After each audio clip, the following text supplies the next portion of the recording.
Let's make Canh Bun. Canh Bun and Bun Rieu are basically sisters from the same pot. Depending on the regions you're in, you could be served Bun Rieu or Canh Bun. I actually prefer Canh Bun just because there's less prep when it comes to veggies. It's quite hard to find a place that does this soup correctly, most of which the rieu is either broken and soggy or that they bake the rieu and it tasted grainy and dry. Let me show you the legit way on how to cook up this pot of gold nuggets.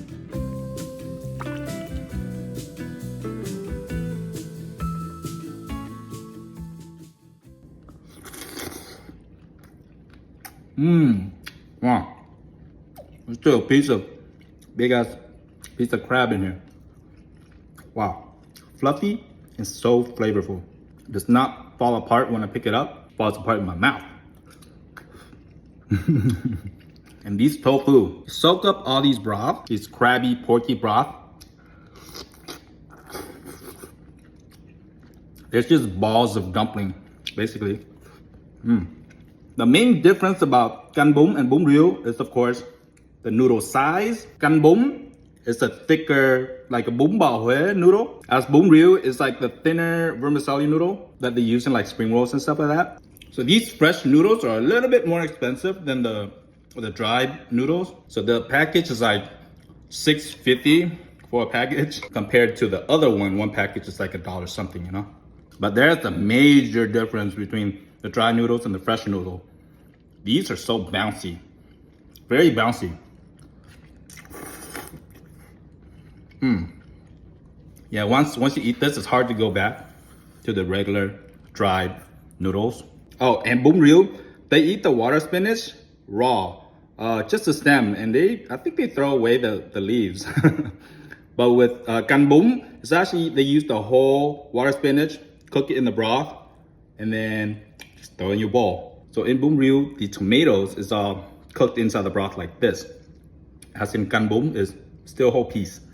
And of course, there's like meatloaf, like gà, and all these other stuff that you can add in here too. But today I don't have gà. We do have wig, pork blood. I love these. But this broth though,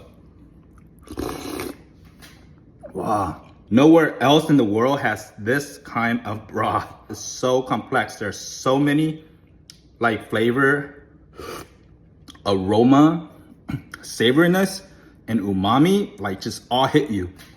Wow. The fresh tomato that goes in there, it kind of like balance out everything. So when you simmer the pork bones for like 4 or 5 hours on really low heat, this is what you get. You notice how it's kind of pink inside? No, it's not raw. It's basically super tender. And it just falls off the meat. Just fall off the bone. But at the same time, it's still intact. There's so much flavor in this. Parboil 3 to 4 pounds of pork neck and knuckle bones with some salt. Rinse and clean off with water.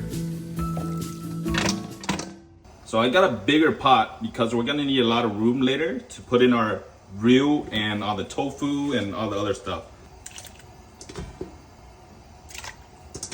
Couple white onions, couple shallots, about a 1/4 cup of dry shrimp, about a tablespoon of salt,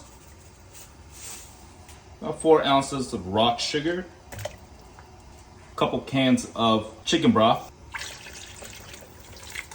about 1 tablespoon of chicken granulate, about 1 teaspoon of the Asian crack, MSG. So whatever foams that comes up, you should always skim it. You do not want that.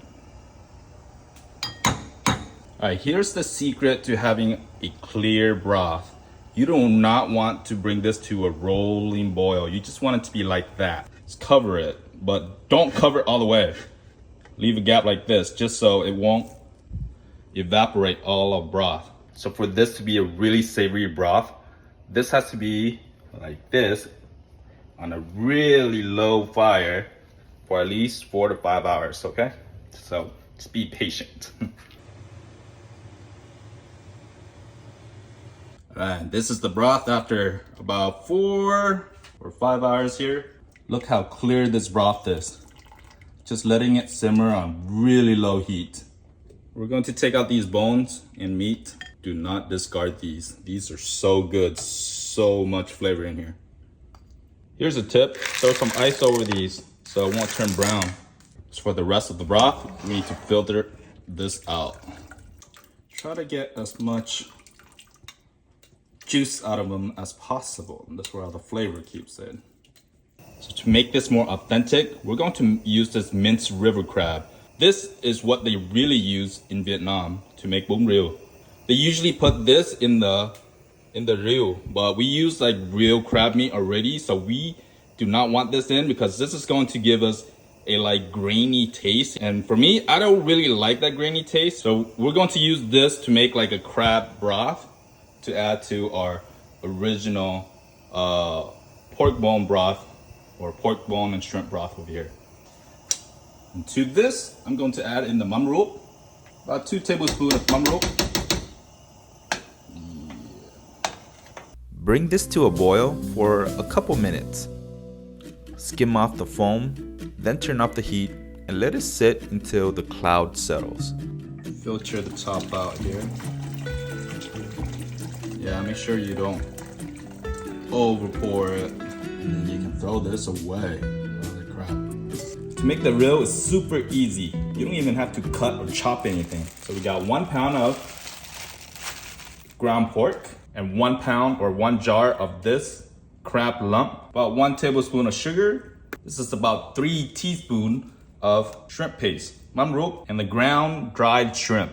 Make sure you soak the shrimp in water for at least 15-20 minutes first, and dry off the shrimp and ground it up. This is about a 1/4 cup, maybe even 1/2 cup. A tablespoon of black pepper, and about 2 teaspoons of chicken granulate. And 1 jar of the crab paste with bean oil. One of this jar is 7 ounces. And about 8 large eggs. Make sure there's no eggshells in here. So right now with all the eggs, it's kind of like watery. So what we want is actually for it to be fluffy and stays together. So for that, we are going to add in about 3 to 4 teaspoons of cornstarch and give it another good mix. Set it aside until the broth is ready. Bring the broth to a rolling boil before dropping in a nice spoonful of riêu mix. If your riêu is breaking apart too easily, add in a bit more cornstarch to the mix. It's very important to leave it as is. Do not stir it up because you're going to break up the balls. Then we can add in the tofu. We're going to make the aromatics and the tomatoes. Right, about 1 cup of tomato seed oil, 1 whole shallot, and half of the garlic minced. We'll leave some tomatoes for garnish later.